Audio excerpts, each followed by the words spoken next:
Monsieur Képénétian, l'association Hugo vous soumet quelques questions.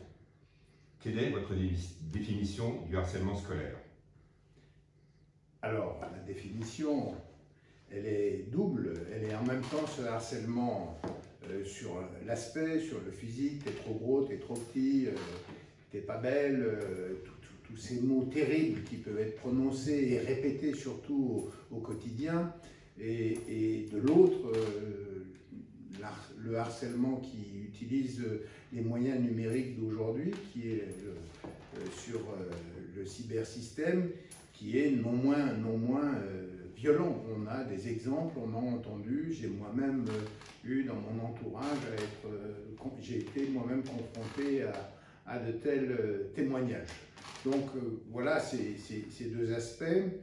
Je crois qu'il y a quelque chose dans la volonté d'abaisser, d'avilir et d'abîmer au fond l'image d'un élève, d'une jeune élève, et qu'à un moment où l'école reprend, après cette période de confinement, où il y a eu parfois des violences intrafamiliales, des violences tout court, il est vraiment plus important que jamais que nous soyons attentifs à cette question, et je m'y attache très fortement. Merci. Le harcèlement scolaire sera-t-elle une priorité pour votre mandat? Quelles mesures phares souhaitez-vous proposer?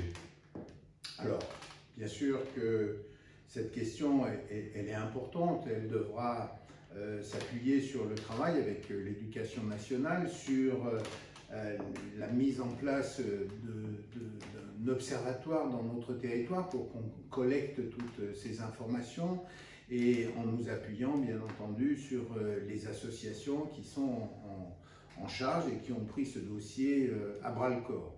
Nous aurons la volonté bien entendu de créer auprès des directeurs d'école, auprès des enseignants, des conditions que ce type de harcèlement puisse être dénoncé, et que d'abord les enfants puissent en parler à leurs parents, et que les parents puissent en parler aux enseignants, aux psychologues qui sont dans les écoles. En un mot, que nous fassions en sorte que jamais ce sujet reste un tabou et reste enfoui et risque de n'être exprimé que des années plus tard, avec des douleurs et des comportements extrêmes pour les enfants qui ont pu être victimes de tel harcèlement. Merci. Quel message adressez-vous aux familles dont les enfants sont victimes de harcèlement scolaire? Et quel serait le mot d'ordre de la politique locale de lutte contre le harcèlement scolaire que vous souhaitez mener?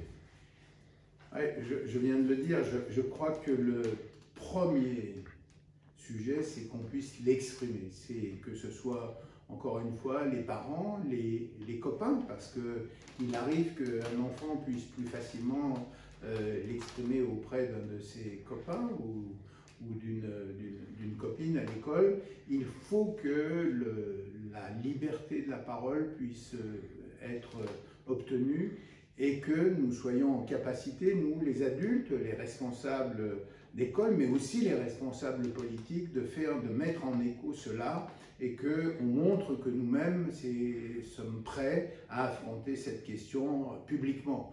Je crois que on l'a vu pour d'autres causes, la meilleure forme de lutte contre ce harcèlement, c'est justement de libérer la parole. Merci. Enfin, quel rôle dans ce combat donnerez-vous aux acteurs de la société civile, comme les associations?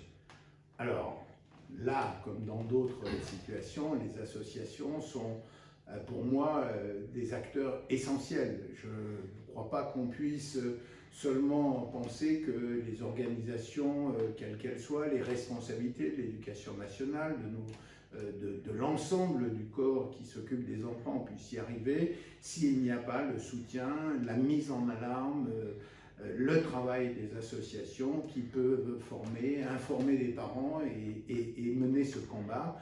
Donc nous serons, nous, et bien entendu la mairie que j'imagine beaucoup plus à l'écoute du monde associatif et des Lyonnais et des Lyonnaises. Je pense que j'aurai ce souci vraiment très fort de m'appuyer sur les associations pour lutter contre ce qui est un fléau, puisqu'on considère que pas loin de 10% des enfants ont été ou sont ou seront victimes d'un harcèlement. C'est pas mineur, c'est fondamental, je le redis, avec des conséquences dont la portée peut être très tardive. Donc vraiment, c'est une cause dans laquelle je serai très engagé.